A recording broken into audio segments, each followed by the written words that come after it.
终于还是对他下手了。作为东野圭吾的忠实粉丝，5年前我第一次看他的这部作品时就被他深深震撼，然而至今又回顾一遍，还是会被他的精彩反转所再次折服。你猜到这部作品叫什么了吗？你最喜欢东野圭吾的哪一部作品呢？好了，话不多说，影片开始。在一个夜黑风高的晚上，警方接到报案，岛国知名作家日高邦彦惨死家中，死因是后脑遭受重击后被凶手勒住了脖子。据调查得知，死者刚二婚不久，被害的前一天正准备移居海外。发现死者并报案的是这两人，死者的新婚妻子李慧和他的发小爷爷口修。随后警方通过调查，根据现场的烟头和爷爷口修的口供，很快就锁定了这场凶杀案的幕后真凶。杀死日高邦彦的人就是他多年的同窗好友爷爷口修。面对加贺警官找出的证据和一系列的推理，他毫不辩解，承认了自己的罪行。然而令加贺不解的是，他爽快地承认了自己是凶手，但却始终不肯说出自己的杀人动机，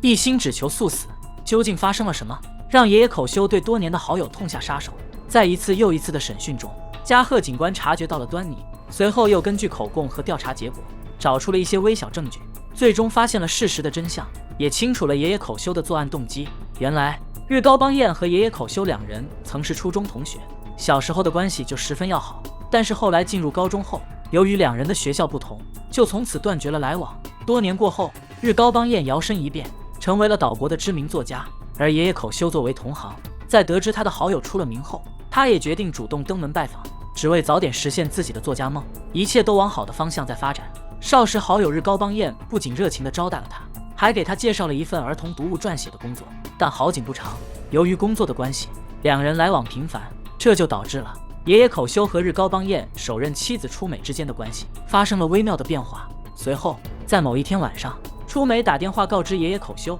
说是日高邦彦想要霸占他的最新作品。而就是这一消息的传出，让爷爷口修走上了一条不归路。听到消息后的他一时也不知道该怎么办，但渐渐的他的心里产生了一丝邪念。想了很久后，他决定要除掉日高邦彦。于是在一个寂静的深夜里，爷爷口修翻窗子进入到他的家中，看着正在熟睡中的日高邦彦，他右手高举匕首，正准备一刀刺下去时，意外发生了。这部东野圭吾精彩的作品，不看到最后2分钟，你绝对猜不到结局。爷爷口修翻窗子进入到好友家中，对着日高邦彦正准备刺下去时，谁也没想到意外发生了。日高邦彦突然醒了过来，随后一把按倒爷爷口修。原来日高邦彦早有准备，他抢过匕首，威胁爷爷口修做自己的影子作家，替自己写稿，否则就会报警，并把监控录像交给警方。就这样，爷爷口修不仅没有得逞，还被日高邦彦抓住了把柄。而出美也在这段时间里选择了自杀身亡。时间一点一点过去，直到去年，爷爷口修意外发现自己得了癌症，但他却没有告诉任何人，依旧为日高邦彦不断写稿。他默默地承受着这一切。转眼间又是1年过去了。日高邦彦娶了第2任妻子之后，他们打算移居海外过隐蔽的生活。然而案发当天，日高邦彦却找来爷爷口修，和他说了一件事，而就是因为这一件事，让爷爷口修当即起了杀心。原来日高邦彦曾答应过爷爷口修，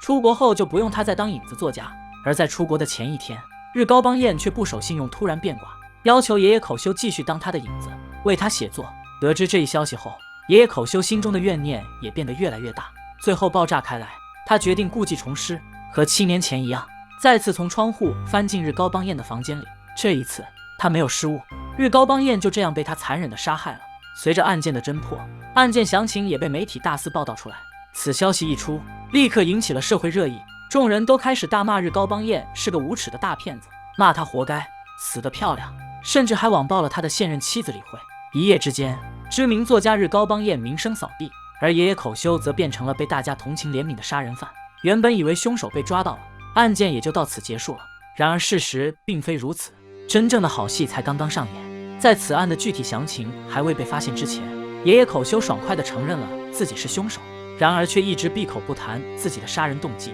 一心只想求死。这到底又是因为什么呢？尽管是自己找到的证据，亲手挖掘出来的真相，但敏锐的加贺警官还是察觉到了案件的一些不合理之处。为了验证那些不合理之处，加贺警官和助手分别走访了日高邦彦和爷爷口修的初中同学和班主任们。在一次又一次的走访调查中，加贺找出了另一个真相。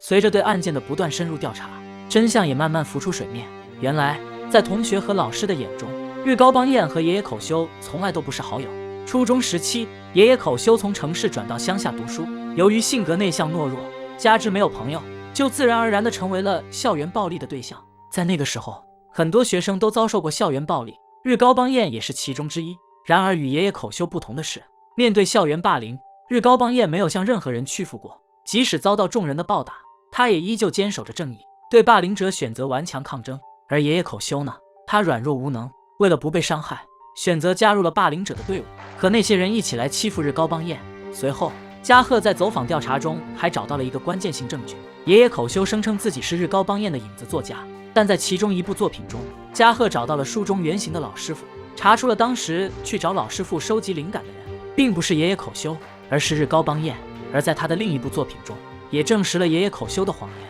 在《禁猎地》这部小说里，遭遇校园暴力的学生原型就是作家日高邦彦他自己，所以在此之前的一切都是爷爷口修用尽心机编造出来的。日高邦彦没有想过霸占爷爷口修的作品，也没有威胁过让他成为影子作家。日高邦彦的前妻出美也和他没有半点关系，在他口中的自杀其实只是一场事故，这场事故或许还和他有很大的关系。这一切的一切都是他自编自导自演，蓄意伪造出来的。他一步一步引导警方掉入他设计好的轨迹之中，从最开始拍下的假录像带，再到和日高前妻在景点拍下的照片，最后成为日高的影子写手。这每一步都是他的精心布局，他的目的就是要在自己临死前，用自己最后的生命毁掉日高邦彦拥有的一切，毁掉他的名誉和成就，把他塑造成一个卑鄙无耻的骗子。这才是爷爷口修真正的计划。杀掉日高邦彦不是他的真正目的，毁掉他的人生，诋毁他的人格，这才是爷爷口修真正的作案动机。看到这，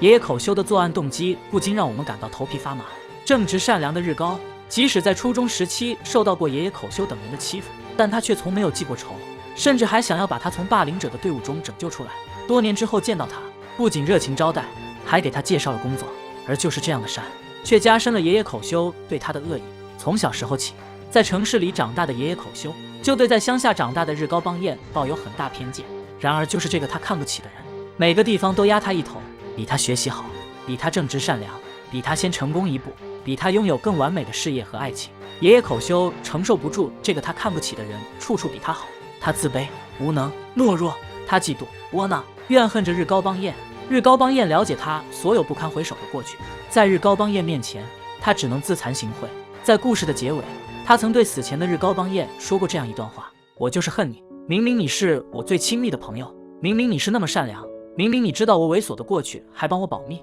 明明你一直在帮我实现理想，可是我就是恨你。我恨你抢先实现了我的理想，我恨你优越的生活，我恨当初我如此不屑的你如今有了光明的前途，我也恨我自己的懦弱，我恨我自己运气不够才能不够，我恨我自己还没来得及成功就得了癌症，我把对我自己的恨一并给你，全部用来恨你。那么在我死之前，我要杀了你，让你带着世人的骂名下地狱，在你死了以后，我再继续恨你。故事到此也就结束了。看完后心底不禁升起一丝寒意。有些人肯定会觉得日高一定是做了对不起爷爷口修的事，才导致爷爷口修这样。然而有时候并非如此，就如东野圭吾所说，有些人的恨是没有原因的，他们平庸、碌碌无为，于是你的优秀、你的天赋和你的幸福都是原罪。好了，这部精彩的作品就结束了。然而东野圭吾精彩的作品还有很多，你最喜欢他的哪一部作品呢？欢迎大家在评论区讨论哦。我是小森，喜欢的关个注，咱们下期再见吧，拜拜。